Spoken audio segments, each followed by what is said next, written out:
კამელიას საქმით ჩვენ დახერხულში რომ სადეპუტატო იმუნიტეტი შეუჩერა პარლამენტმა და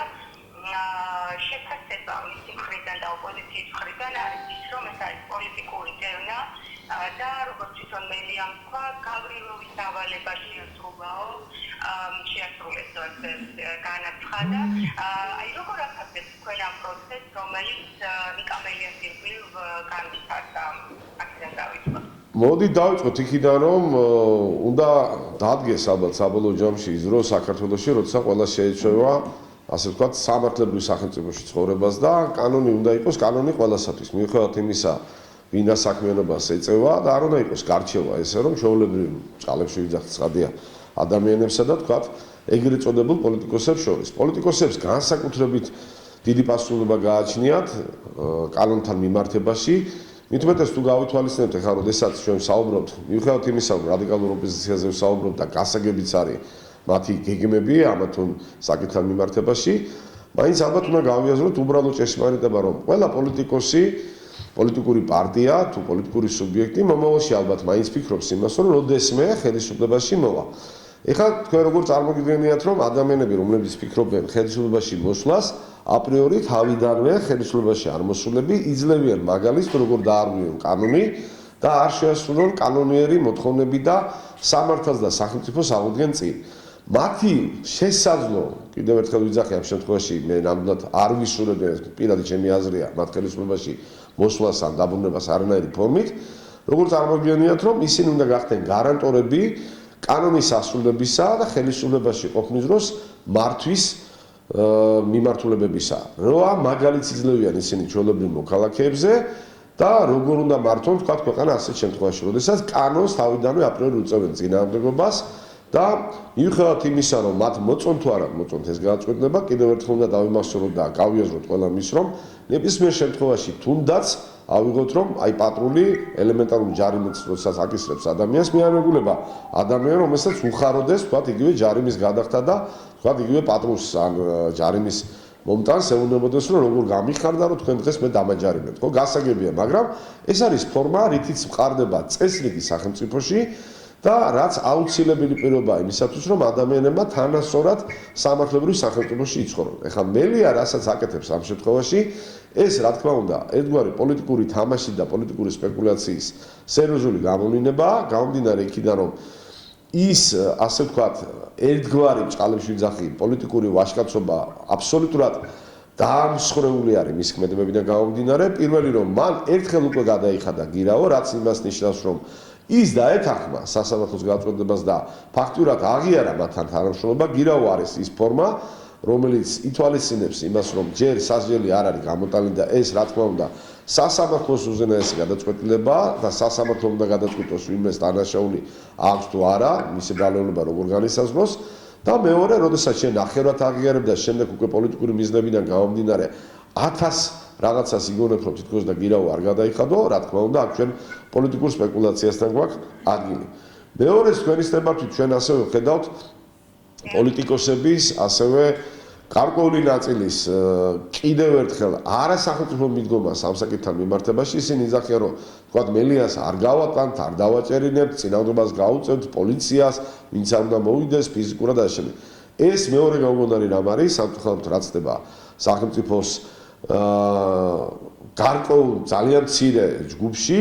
მაგრამ მაინც ძალიან ცუდად ასაქმელი არის, ვინაიდან კიდევ ერთხელ ეს ის პოლიტიკოსებია, რომლებიც მომავალში თითქოს დაფიქრობენ ხელისუფლებაში მოსვლას და თავიდანვე იძახიან იმას, რომ პოლიციას ფიზიკურად შეეხებიან, გაუსწორდებიან, არ დაემორჩილებიან და ასე შემდეგ. ეს არის ერთი დიდი სცენარის ნაწილი, რა თქმა უნდა. ჩვენ თუ დავაკვირდებით, ახლა რეალურად ხო თვითონ მელიას ციხეში წასვლა არ უნდა, მიუხედავად მისი ასე ვთქვათ, ეგრეთ წოდებული განცხადებებისა, რომ ვერ დამიჭერდა ასე შემდეგ და ასე შემდეგ. ის პირდაპირ ვთქვათ, რომ არ არის განწყობილი ამისათვის, წინააღმდეგ შემთხვევაში თუ კი განწყობილია არც ოფისში დარჩებოდა, არც იქ გამაგდებოდა, არც არავის არ ამოეფარებოდა, მოდით ესე ვთქვათ, ზუგს უკან, გუშინ მაგალითად დარჩა ოფისში, ვთქვათ, მოიმიზეზა ალბათ მინდობ რომ გითხრას, რომ კომენდანტის საათის გამო აღარ გამოვიდა ოფისიდან, მაგრამ ეს კიდევ ერთი კარგი საშუალება იქნებოდა, ხო, მისთვის გამოსულიყო ოფისიდან, დაერღვია, ვთქვათ, იგივე ეგრეთ წოდებული კომენდანტის საათი და ვთქვათ, ესეც იქნებოდა საბაბი, ვთქვათ, მისი რაღაცა დაპატიმრების. არა, ის ოფისში არის გამაგრებული, მაგრამ მისი დაჭერა აბსოლუტურად ყველა ოპოზიციურ სპექტრის წარმომადგენელს აწყობს, ვინაიდან მელია იქნება ამ შემთხვევაში ციხეში, დანარჩენებს კი ექნება სათქმელი იმისა, რომ აი პოლიტიკურ პატიმარი გაჩნდა, ზეწოლა ხდება ხელისუფლების მხრიდან და ასე შემდეგ. მე ახსოვს ძალიან მარტივი შეკითხვას. თუ ჩვენ გვინდა რომ განვითარდეთ როგორც ცივილიზებული ქვეყანა, დასავლეთის გზით ვიაროთ და ასე შემდეგ, დამისახელეთ ერთი ქვეყანა, სადაც პოლიტიკოს კი არა, ვინმეს პატიობენ კანონის დარღვევას. ჩვენ გვაქვს უამრავი შემთხვევები დაწყებული პრეზიდენტების შვილების დაკავებისა, დამთავრებული თვითონ პრეზიდენტებისა და ასევე სამეფო ოჯახის წევრებისა, თუ კი ისინი კანონთან მიმართებაში რაღაც დარღვევას ახორციელებენ. ასე რომ კანონი უნდა მოქმედებდეს ყველასთან მიმართებაში და მეორეც არ დაგვაუვიწყდეს ჩვენ იგივე ხა გამახსენდა უბრალოდ სამაჯურის მოხსნის შემთხვევა, რას ვეუბნებით ჩვენ 400-მდე ადამიანს უკეთია სწორედ იძულების ფორმით ეს ეგრეთ წოდებული სამაჯური, მათაც უნდა მოიხსნან, გადაყარონ და ესე იგი ყველას რასაც მოუნდება როგორც უნდა კანონი დაგაკისრებს რაღაც ჯარიმეს ფორმას და შენ მას არ ასრულებ და მით უმეტეს ამის არჩევსრულება შენ შეგიძლია, თუ კი შენ ხარ ასე ვთქვათ პოლიტიკური რომელიმე პარტიის წარმომადგენელი ან პოლიტიკური სუბიექტი, ეს გაუგონარია და რა თქმა უნდა კიდევ ერთხელ მე ხას უსვარ რომ სასამართლომ უნდა მიიღოს გადაწყვეტილება და შეაფასოს ეს ყოველივე და განსაზღვროს თუ რა სასჯელი დაეკისრება მას, მაგრამ ადამიანების ერთ-ერთი მთავარი ვალდებულება არის კანონთან მიმართებაში იყვნენ პირნათელი და განსაკუთრებით თუ კი ესეთ ადამიანებს პოლიტიკოსის ან პოლიტიკური პარტიის წარმომადგენლების პრეტენზია გააჩნიათ.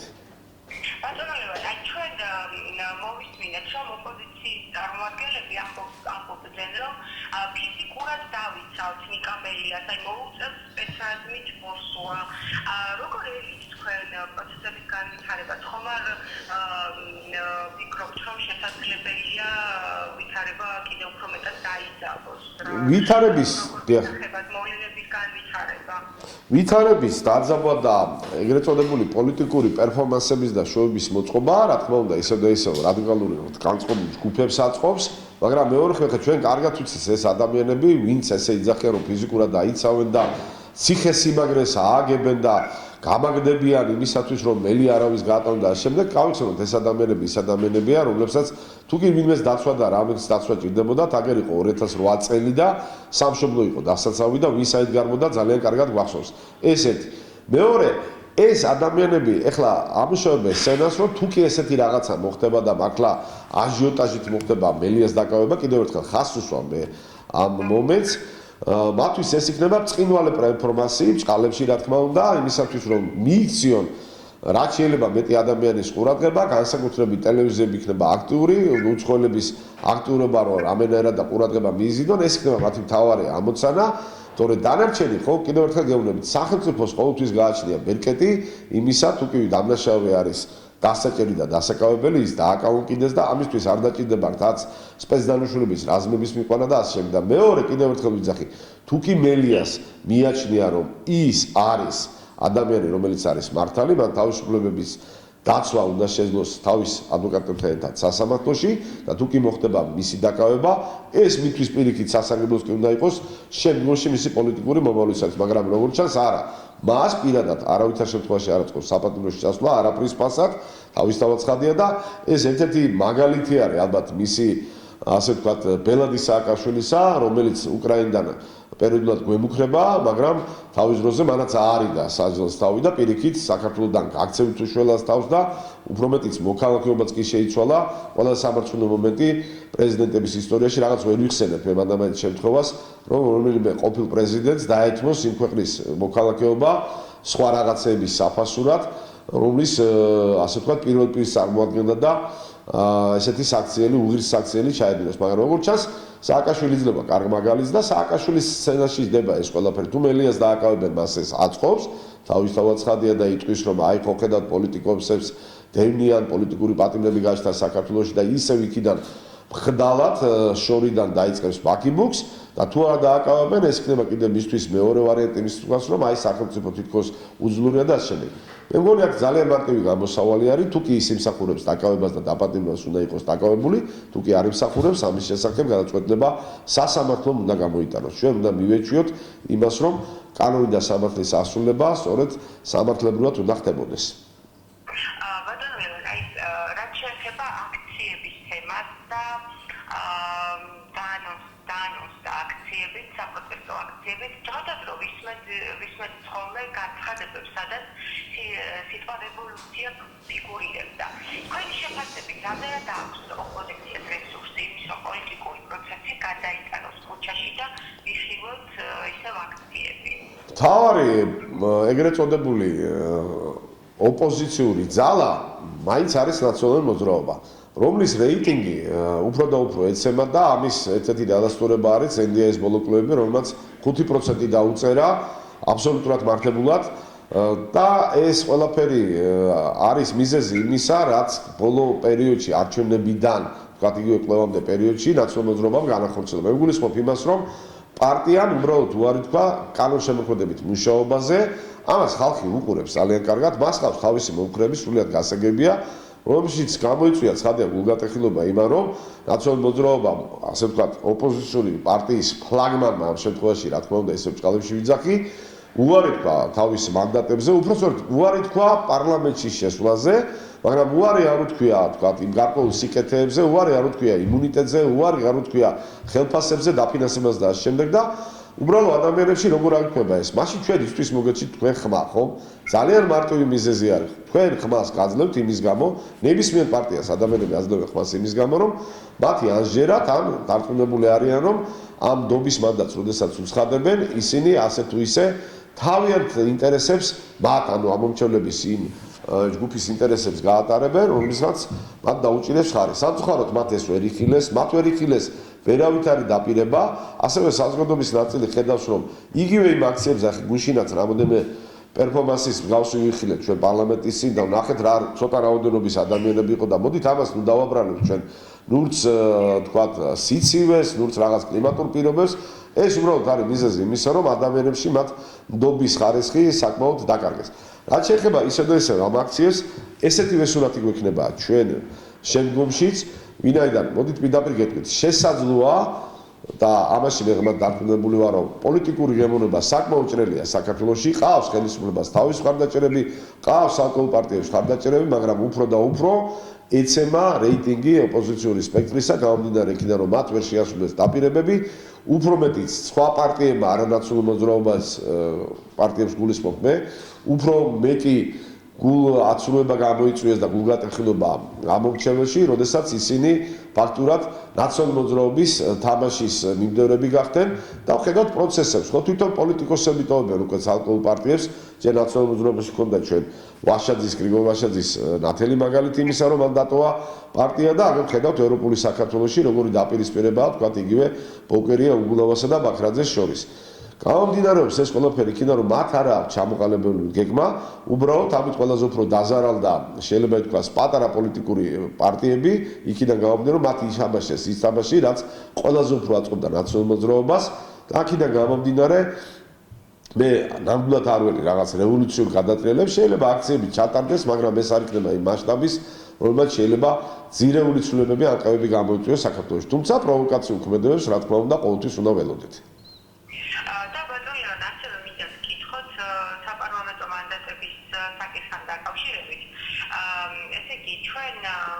ვნახეთ, რომ ქართულმა ოცნებამ არ შეაჩერა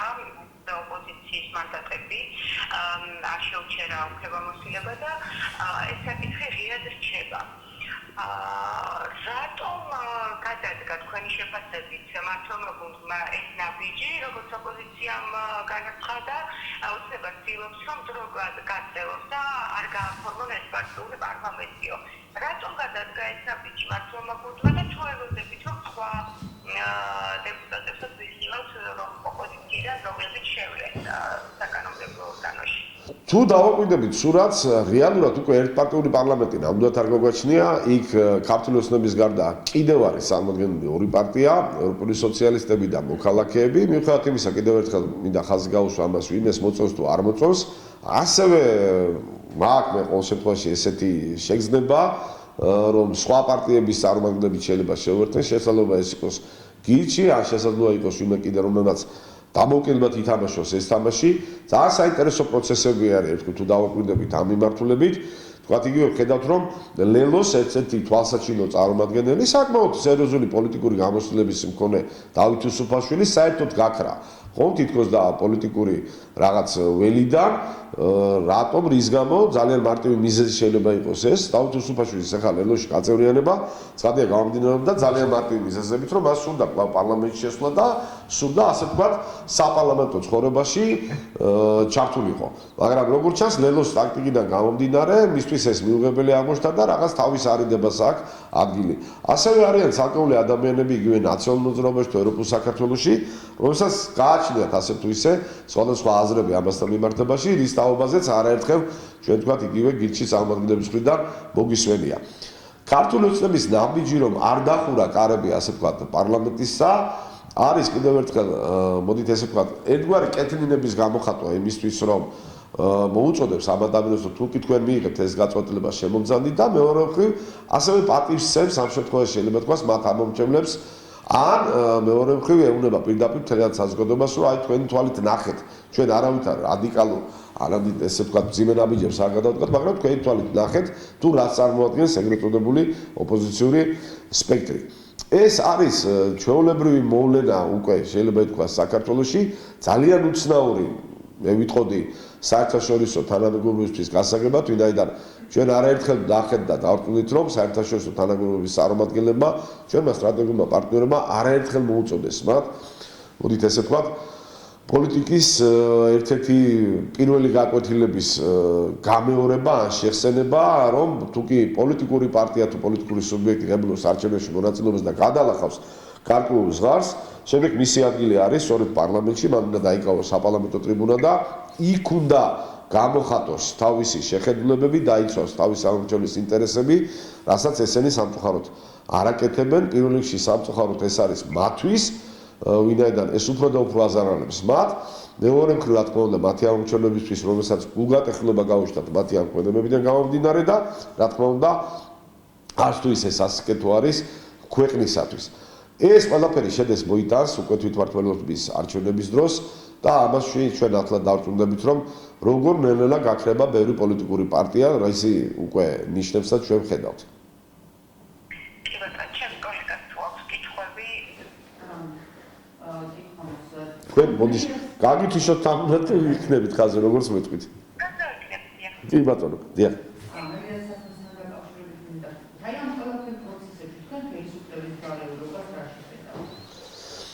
მე არ ხედავ ხელისუფლების ბრალეულობას ამ შემთხვევაში მე გავაკეთებდი შეფასებას საზოგადოების ერთგვარი ნაწილის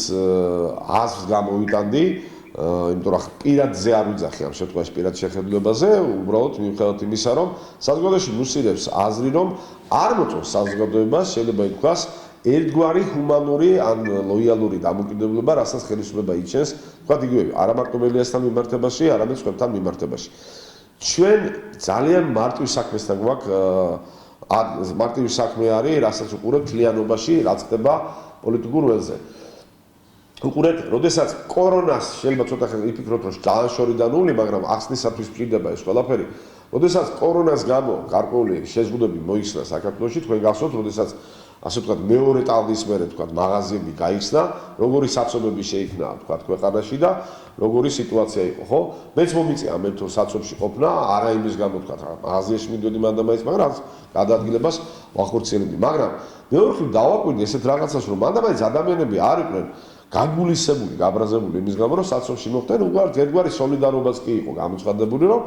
და მე თვითონაც მომეწონა რომ ადამიანებს აქვს რაღაც საშუალება რაღაცა იყიდონ გასაგებია რომ ყველა მდიდარი არის მაგრამ აქვს საშუალება სურვილი და ანუ ეწევიან იმ საქმიანობას რაც ჩვეულებრივი ცხოვრების რიცხვში ჩადგომას ეხმარება და ამისათვის მათთვის ეს საცობიც ასეთანი იყო მეორე მხრივ ჩვენ ვხედავ და არაერთხელ გვინახია სიტუაცია როდესაც რაღაც აქციის გამო მიუხედავად იმისა რომ ხანდახან არ არის იმის აუცილებლობა რომ გადაკეტილიყოს თქვათ მაგისტრალი მაინც იკეტება გზა და აი ამ დროს ჩვენ ვხედავთ ძალიან ბევრ უკმაყოფილო ადამიანს. არ ნიშნავს ეს რომ ეს არის ადამიანები რომლებიც მანდამენტს ოცნების მხარდაჭერები არიან. ეს არიან ადამიანები, შეიძლება არაპოლიტიკურები, აპოლიტიკურები ამ შემთხვევაში ვიღაცებს რა თქმა უნდა, მათ თავიანთი გემოვნება გააჩნიათ პოლიტიკური გემოვნება, მაგრამ ეს უკვე აღარ მოწონთ.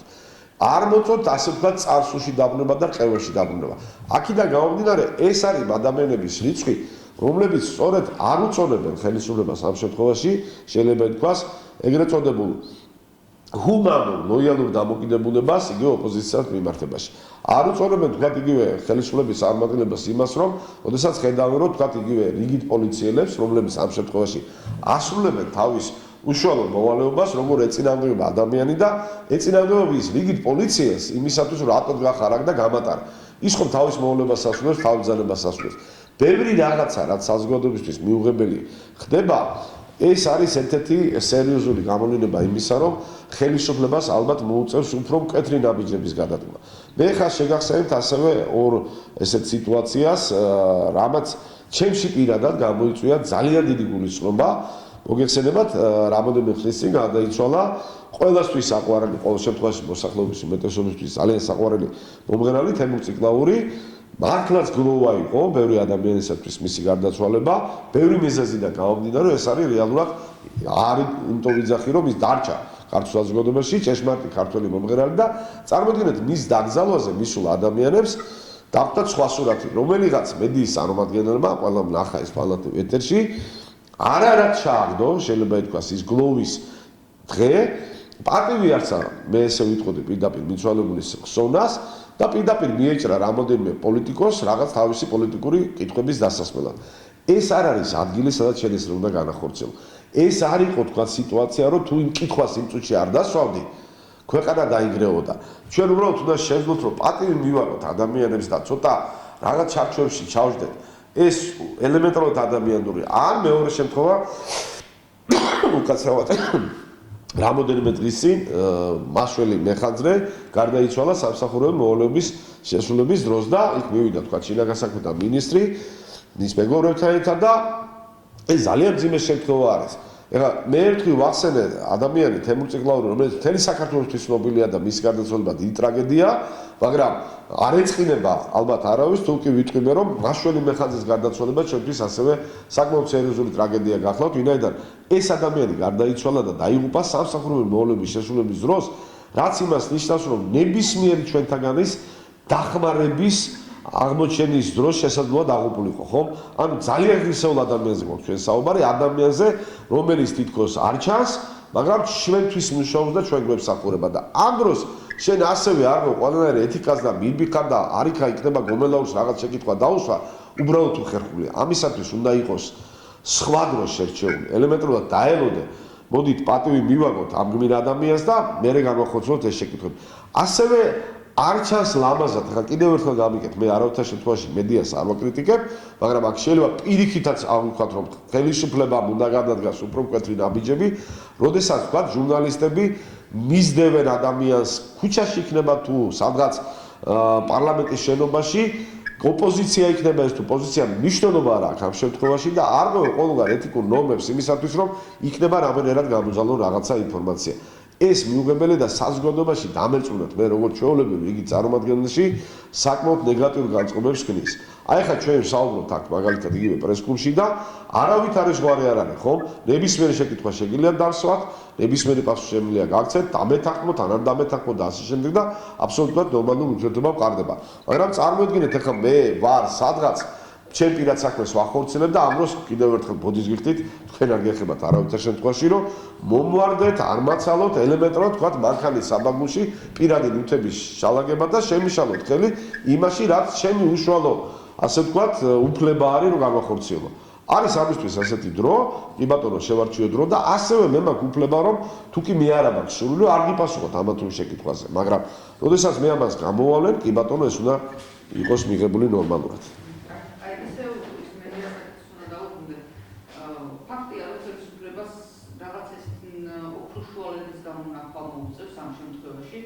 არ დაიგოს კანონი, პრეცედენტი არ დაეშვა. რა თქმა უნდა. და მეორე მხრივ კიდევ რომ არ პროვოცირება არ მოხდეს გარკვეული ძალების აგრესიით. რაც დესტაბილიზაციას აღმოჩნდა აი რა არის უსულთუოდ? ხო, აი აქ ძალიან კარგი შეკითხვა დასვით თქვენ, რომ ხელისუფლებას, ვინაიდან ხელისუფლება არის მეტწილად პასუხისმგებელი ბევრ რამეზე და ის არის სწორედ ვალდებული ამ შემთხვევაში, რომ დაიცვას ყველა სუფლებები, სულეთი ეს ოპოზიციური სპექტრი იქნება, მათთვის კრიტიკულად განწყობილი ადამიანები თუ ჩვეულებრივად მისი მიმდევრები თუ მომხრეები და ხელისუფლებამ ყოველთვის უნდა შეარჩიოს შესაბამისი ინსტრუმენტი იმისათვის, რომ სტაბილური მდგომარეობა შეინარჩუნოს ერთგვარ და მეორე მხრივ, რა თქმა უნდა, კანონის უზენაესობა განახორციელოს. აქედან გამომდინარე, ყველაფერი არის დამოკიდებული ამ შემთხვევაში სასამართლოზე. ჩვენ უნდა მივეჩვიოთ, რამოდენიმე ხელისუფლება არსებობს, ხო? ეს არის, რა თქმა უნდა, საკანონმდებლო ხელისუფლება პარლამენტის სახით, აღმასრულებელი ხელისუფლება მთავრობის სახით, სასამართლო ხელისუფლება ძალიან მნიშვნელოვანი და მეოთხე ხელისუფლებას, როგორც ყოველთვის ვიძახით, მასმედიის წარმომადგენლების ბრძანდებით, არც თუ ისე უძლურები შეიძლება ითქვას ეს შემთხვევაში საკმაოდ ძლიერები, მაგრამ უნდა გავითვალისწინოთ ის, რომ ამ შემთხვევაში სასამართლო ხელისუფლების, ანუ სასამართლოს გადასაწყვეტია რა გადაწყვეტილებას მიიღებს და ამის შემდეგ უკვე აღმასრულებელი ხელისუფლების ვალდებულება ამ სასამართლოს გადაწყვეტილებას როგორ შეასრულებს, რომელიც არ უნდა იყოს დამაზარებელი პირველ რიგში სახელმწიფოსთვის და მისი ინტერესებისათვის და მეორე, რა თქმა უნდა, საზოგადოების ინტერესის და მოთხოვნებაც უნდა იყოს გათვალისწინებული. არაფრის